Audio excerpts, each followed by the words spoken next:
Dokter kejiwaan kembali memeriksa Tarsum, pelaku pembunuhan dan mutilasi terhadap istrinya di Ciamis, Jawa Barat. Dari hasil pemeriksaan, pelaku harus dirujuk ke Rumah Sakit Jiwa Cisarua, Bandung. Pelaku Tarsum harus menjalani observasi selama 14 hari di Rumah Sakit Jiwa Cisarua milik pemerintah provinsi yang berada di Kabupaten Bandung Barat. Hal ini disebabkan pelaku mengalami depresi berat. Pemeriksaan lanjutan oleh dokter spesialis ahli kejiwaan dari Rumah Sakit Umum Daerah Ciamis ini dilakukan di ruang tahanan khusus Mapolres Ciamis, Jawa Barat kemarin. Pemeriksaan berlangsung selama 30 menit. Saat pemeriksaan, pelaku sangat kooperatif dan dalam kondisi tenang untuk menjawab pertanyaan. Bahwa tetap untuk pelaku akan dirujuk ke Rumah Sakit Jiwa untuk dilakukan observasi lebih lanjut supaya nanti menentukan layak dan tidaknya untuk dilakukan proses selanjutnya. Misalnya untuk kata dokter kejiwaan yaitu perlu diobservasi karena mengalami depresi. Berat kategorinya? Ya, makanya karena untuk berat ininya belum bisa dipastikan karena nanti ada surat rujukannya yang harus disampaikan ke psikiater yang di Rumah Sakit Jiwa di Cisarua. Untuk mengetahui informasi terkini, kita langsung bergabung dengan jurnalis Kompas TV Dede Ibin di Ciamis, Jawa Barat. Dede, jadi kenapa pelaku akhirnya dirujuk ke Rumah Sakit Jiwa milik pemerintah provinsi? Ya, baik Paskalis dan juga saudara. Saat ini berdasarkan keterangan baik dari pihak kepolisian ataupun dari spesialis ahli kejiwaan, kemarin menyatakan bahwa pelaku Tarsum yang telah keji membunuh dan memutilasi istrinya sendiri, itu pada pemeriksaan kejiwaan yang kedua dinyatakan bahwa Tarsum harus dibawa atau dirujuk ke Rumah Sakit Cisarua, Kabupaten Bandung.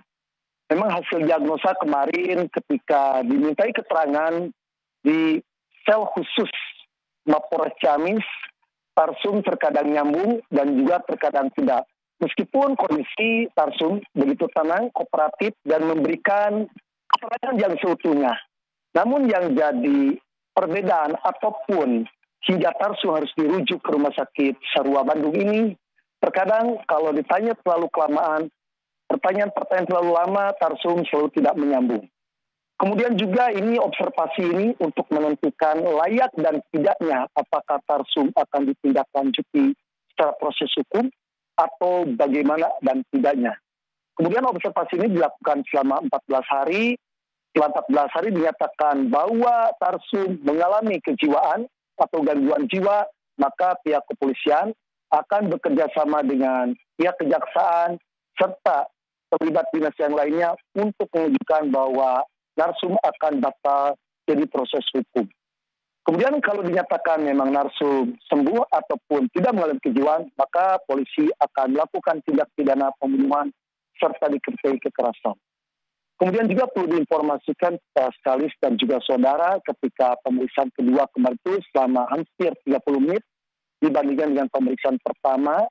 Namun ada perbedaan-perbedaan ketika Tarsum sebelumnya dimintai keterangan oleh pihak kepolisian itu berontak dan tidak mau memberikan keterangan yang seutuhnya sehingga pemikirannya labil dan selalu reaktif.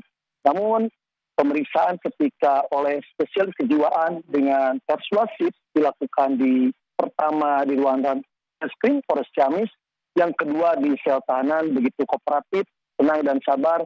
Namun ketika pertanyaan terlalu lama itu akan tidak nyambung. Seperti itu sekali dilaporkan dari Ikan. Oke, sedang didalami lagi apa yang sebenarnya terjadi pada permasalahan kejiwaan pada pelaku. Tapi selain itu apakah sudah ada sejumlah saksi juga yang sudah diperiksa? Dari pemeriksaan itu apa saja fakta yang sudah terungkap oleh polisi?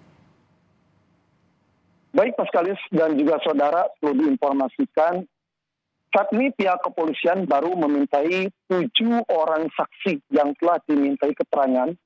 Di antaranya ada anak, kerabat, tetangga, hingga mantan bosnya atau teman bisnisnya. Ketiga tujuh memberikan keterangan bahwa perlu diklarifikasi motif pembunuhan terhadap istrinya sendiri yang dilakukan oleh pelaku tarsum itu sama sekali tidak ada kaitan dengan pinjaman online ataupun perilaku anaknya judi online. Namun ini murni bahwa pelaku memiliki utang terhadap perbankan, kemudian perorangan, dan juga mantan bosnya atau teman bisnisnya. Sebelumnya memang tarsum dan korban ini sukses punya usaha di daerah Bali, namun usaha yang dirintisnya selama bertahun-tahun mengalami kebangkrutan hingga harus membayar hutang kepada beberapa orang juga terhadap perbankan. Kemudian tarsum dari Bali pindah ke Ciamis, tepatnya di Kecamatan Rancah, dan membuka usaha kembali menjadi Bandar Ulu Domba atau Bandar Kambing. Namun usaha yang dirintisnya juga tidak lama dan mengalami kebangkrutan. Sehingga dari situlah motif yang sering terjadi hingga cekcok antara suami istri atau pelaku dan korban. Nah, ada kalimat-kalimat yang memang tersinggung terhadap tarsum atau pelaku ini. Kalimat seperti bahwa harta warisan atau tanah yang dimiliki oleh istrinya dari orang tuanya habis dipakai bayar hutang oleh tarsum. Nah, percaya pelontaran kalimat ini selalu dinyatakan ketika di depan anaknya.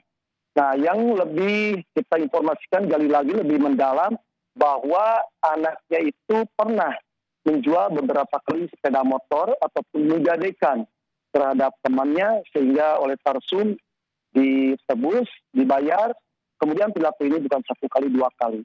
Sehingga motif dari itulah tarsum menjadi tertekan karena ketika memberikan arahan, memberikan pencerahan terhadap anaknya tersebut selalu dilindungi ataupun karena dimanja oleh korban atau istri dari tarsum.